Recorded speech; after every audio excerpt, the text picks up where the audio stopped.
খুলে বলো তোমার মনের কথা, দূর করো আমার বিচলিত মন।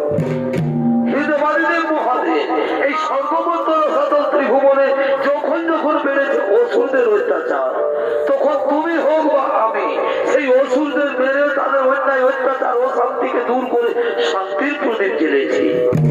কিন্তু হে ভগবান, আর এক নতুন অসুর হয়েছে সৃজন। সে মহা বলবান, মহা মায়াধর। সে দেব দৈত্য নাগ নর সকলের রূপ ধারণ করতে পারে, এমনকি সে তোমার পর্যন্ত রূপ ধারণ করে সমস্ত দেবতাদের প্রতারণা করছে। বলো বলো ভগবান, কে সেই অসুর, কিবা তার পরিচয়?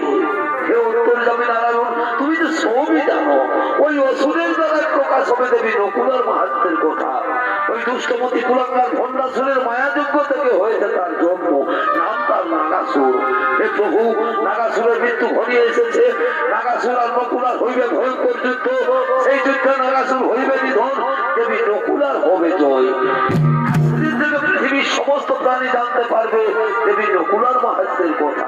হে নারায়ণ, দূর করো বিচলিত মন, আনন্দ বলে বৈকুণ্ঠ ধামে করো